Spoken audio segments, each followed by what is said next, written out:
অস্ট্রেলিয়ার new south Wales প্রদেশে হাজার হাজার হেক্টর বিস্তীর্ণ এলাকা পুড়ে গেছে দাবানলে। এই রাজ্যের বাসিন্দাদের নিরাপদ স্থানে সরে যাওয়ার আহ্বান জানিয়েছে কর্তৃপক্ষ।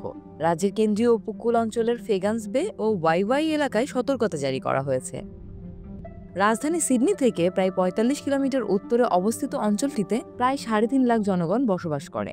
অস্ট্রেলিয়ার সংবাদ মাধ্যম এবিসির তথ্য অনুযায়ী দাবানলে অন্তত ১৬টি বাড়ি পুড়ে গেছে। রাজ্যের ফায়ার সার্ভিস ওয়েবসাইট জানিয়েছে, যদি ওয়াইওয়াই অঞ্চলের দিকে পথ ভালো থাকে তবে এখনই সেখানে চলে যান। তখন আপনার ভাবার সময়ও থাকবে না। ভাগ্য ভালো যে আমার একটা মোটর হোম ছিল, আমরা সেটা বের করতে পেরেছি। তাই আপাতত থাকার একটা জায়গা আছে। আমাদের দুটো গাড়ি এখনো ওখানে আটকে আছে। পরে সেগুলো উদ্ধারের চেষ্টা করব। সব আবার নতুন করে শুরু করতে হবে। আমরা সব হারিয়েছি, এখন শুধু আমাদের পরনের পোশাকগুলো বাকি আছে। নিউ সাউথ ওয়েলসে ৪২ ডিগ্রি সেলসিয়াসের তাপপ্রবাহ অঞ্চলে দাবানলের ঝুঁকি আরও বাড়িয়ে দিয়েছে বলে জানিয়েছে ব্যুরো অব মেটিওরোলজি। কর্তৃপক্ষ জানিয়েছে, স্থানীয় সময় শনিবার গভীর রাত পর্যন্ত রাজ্য জুড়ে ৫০টিরও বেশি স্থানে দাবানল জ্বলছিল।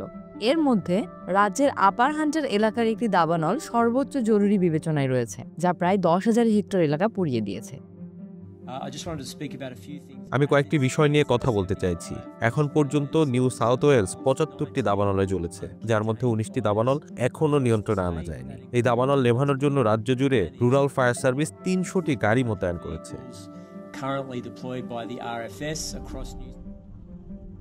কর্তৃপক্ষ সতর্ক করে জানান, অস্ট্রেলিয়ার বেশ কয়েকটি ভালো মৌসুম কাটানোর পরে এবারের গ্রীষ্মে বুশফায়ারের ঝুঁকি বেশি থাকবে।